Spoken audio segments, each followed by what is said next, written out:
Good morning po sa ating lahat. Maganda po ang panahon, no? Medyo humid pero I believe in the grace of Jesus. Sa kanya pong biyaya po sa atin, tayo po ay magkakaroon ng isang magandang araw sa umaga pong ito. Now, I would like to tackle, medyo kakaiba po itong topic natin. Hindi siya eschatology, hindi rin po siya, tsaka walang filter ngayon, no? Nakita lahat o yan, no? Hindi po siya eschatology, hindi rin siya Bible study. Usapan po ito na kung saan na-experience ko po dati at nung isang pastor na kaibigan ko. No? Ito po ay may kinalaman sa paglaya namin sa institutional church. We're being prayed by that and it was 20. Siya, lumaya siya. I think umalis siya. Nauna lang siya sa akin ng konting panahon. I think kung hindi ako nagkakamali, 2015. Wherein ako, 2016. So, magkasunod lang kami. Then, after that, ay lagi na kaming magkasama, lagi na kaming, sabay kaming kumuha ng kurso sa Bible School. Nakakatuwa, no? Nakakatuwa. And ngayon yata ay very busy din siya sa gawain ng Lord sa kanyang sariling pamamaraan at malaya. Sabi ng Galatia, ito hindi pwedeng walang verse, pinalaya na kayo ni Kristo, huwag na kayong papaalipin pang muli. Well, ang institutional church po, parang maganda lang po siya sa una, pero kapag tumatagal po, makikita mo diyan yung katotohanan na parang may bida, parang may control, may manipulation. You cannot remove that. That's our experience, our sad experience with it. Actually, I asked the Lord sometime in 2011, yata. Sabi ko, Lord, bakit pag umuwi ako ng bahay, imbis na bless ako, parang may kabigatan. And then, yun pala yung mga time na sana umalis na ako. Pero umalis ako 2016 pa. Dahil parang mahirap kasing makawala sa ganyan eh. Parang siyang mayroong chain, parang siyang mayroong tinatawag na bakal. Alam mo kadena? Parang siyang may tanikala na parang mahirap ka makawala. Pero pag nakawala ka na, yes, nakawala ka na, pero parang minsan nandoon pa rin sa at the back of your mind yung alam mong you are not yet free dahil parang iniiwasan mo, baka makita mo sila sa labas, mga ganon-ganon. Marami mga at nararanasan din na may ibang umalis. Last Saturday, I check it out na hindi naman po sinasadya dahil sa business po namin, meron po kami pinuntahan na bahay. At nung pinuntahan namin yung bahay na yon, nagkataon din po na yung mga kasamahan ko dati rin sa dating, yung church na yon, na institutional church na yun, na pinanggalingan namin, taga doon din sila. So, nakumusta ko lang yung mga dating kasama ko. Umalis na rin pala sila doon. So, nakita na rin nila yung dapat makita. And I would like to thank God for that. Okay, bakit po ganon? Bakit ang institutional church po ay parang mabigat? Unang-una, kasi si Jesus, hindi naman po niya inintend na magkaroon ng institutional church. Okay? Ang institutional church po yung organized church na sinasabi. May tatayong isang lalaki o babae, pastor ang tawag sa kanila o pastora, tapos sila lang mga nagsasalita, and then yung iba spectators na lang o nakikinig lang, Pero hindi naman po ganoon ang Christianity sa Biblia eh. Sa Biblia makikita mo, ang Christianity ay nagbabanal na hapunan sila sama-sama. They are very happy to talk about the Lord.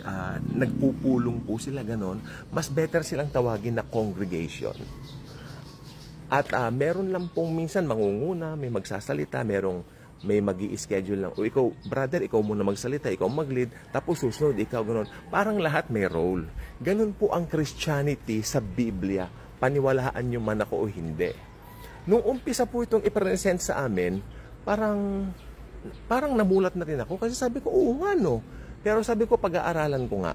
Until, syempre, nandun pa kami dati sa church namin na yon, nag-i-enjoy kami. Kasi ang daming events, ang daming programs.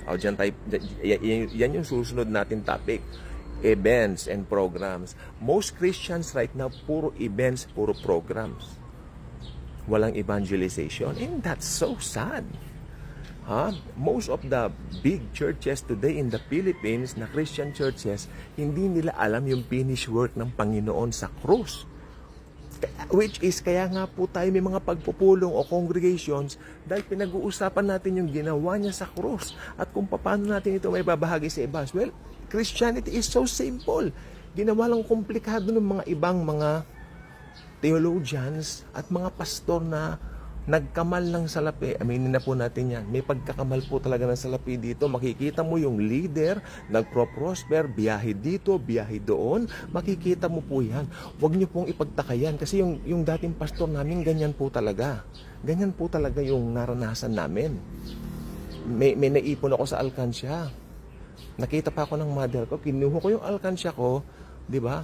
Sumakay ako ng jeep, bumalik doon sa church, binigay ko doon sa pastor ko yung pera na naipon ko na pumatak ng mahigit 1,200 na rin yun, no? Hindi pa nga puno yung alkansya ko, binigay ko kasi pupunta raw sila that time ng Singapore o Hong Kong, whatever, no? And then nalaman ko, pumunta pala siya doon, namasyal lang pala sila. Parang nag-isip na ako doon, binigay ko sa pastor tapos namasyal lang. Hindi dapat man lang, mas maganda nang binigay ko yon yung pera ko, na maski sabihin mo 1,200 lang, wala sa amount yan eh. Ang point doon, nandoon yung puso mo, binigay mo yung pera mo, tapos malala mo ipinampasyal lang. Parang hindi yata ito swato. Pero ako, don't get me wrong, ako talaga nag-bless ako sa mga taong, alam ba yun, nakita ko naman na mahusay siya, bless ko siya ng pera. Binibigyan ko, hindi na po ako magbabanggit na amount, pero nagbibigay talaga ako pag nakita kong ginagamit niya. Yung meron naman siyang mayroon siyang puso sa gawain ng Lord. Pagkatapos nakita ko naman, nagbibigay ako ng pera. Sasabihin ko rin para sa personal mo din 'yan. Pero yung sobrang garbo ng hello, mag-isip-isip na rin po tayo. Naranasan po namin 'to. Meron pang isang manipulation dito, yung sa pamaraan ng pagpre-preach, ng pagpre-preaching. The one being preached there na talagang medyo nag-isip na po ako yung bird of Aaron. Yung balbas ba ni Aaron, no? Ayan ang binanggit niya. Ang sabi niya gano'n, siyempre ang balbas na sa bandang baba, hindi ba? Tapos yung ulo sa taas. So mauuna yung ulo bago sa balbas. Meron siyang preaching na yung oil, yung anointing kasi yun eh. Yung oil daw ibubuhos sa ulo, which is ito yung pastor daw sa ulo, pababa raw sa bird o sa balbas. Yun daw yung mga member. That's unbiblical. Nung nalaman ko, oh my God, that's unbiblical. Hindi gano'n ang sinasabi ng verse. Malayo po yun sa gano'n. Meron pong ibang meaning yung verse na yun at hindi na po natin pag-uusapan yan. Pero ang point ko rito, they can manipulate people by inventing some doctrines na parang kakagat yung mga walang alam sa Biblia. Ako na po doon yung isa dati. At ngayon natutuwa ako, bakit ako na-relieve nung Pero nung naisip ko naman na wala na yung mga dating kasama ko, nalungkot ako. Hindi dahil doon sa umalis sila doon. Nalungkot ako kasi naalala ko yung pinagsamahan namin dati. Okay. Pero yung umalis sila doon, great. Kasi ngayon mas maganda yung gawain nila sa Panginoon. No? Lalo na yung umalis na yun, talagang maano sa Bible yon. Talagang gusto nila, laging Bible ang pinag-uusapan. And yung mga yung mga pastor na, itong sasabihin ko yung pastor na kaibigan ko, umalis po siya doon kasi parang mother church yon. Ang gusto niya lahat ng ipre-preach niya, parang kukunin lahat doon sa mother church. Sabi niya, hindi naman pwede yun kasi sa Bible, bawat Kristiyano may anointing tayo. Yes, tama siya ron. Kaya umalis siya. Sumunod na rin ako ng following year. At marami na po nagsialisan. Natutuwa po ako, praise God for that. Kasi ako para po ako sa kalayaan, para ako sa freedom. Pero I'm nothing against with those with institutional church mindset. Unang-una po, kasi matagal na po kayo diyan, maybe talagang, kumbaga gamay nyo na yan eh. Kumbaga parang, yan na talaga, system na po ninyo yan. So, yan naman bagay na yan, hindi ko naman po papakilaman yan. Pero talagang gusto ko po sabihin, Galatia 5:1, pinalaya na tayo ni Kristo, therefore manatili po tayong malaya. For me, napaka-importante noon. That's important kasi yung kalayaan po ni Christ, that's everything. Namatay siya para sa kalayaan natin. Kaya wag tayong papaalipin sa iba. No? Lalo nakikita mo lang yung buhay nila, sila, masagana, yung mga member, medyo, hello. Isip-isip din pag may type kasi naranasan po namin yan. At yung mga lumaya lang recently, may nakita po ako sa Facebook, may mga post siya, lumaya na siya dun sa dating institution na pinupuntahan niya. Congrats, kasi yes, that's better, brother. Better talaga. No? At walang tatalo sa kalayaan. Dahil ang kalayaan mismo, yan ang persona ng Panginoong Hesukristo. Good morning and God bless. Thank you.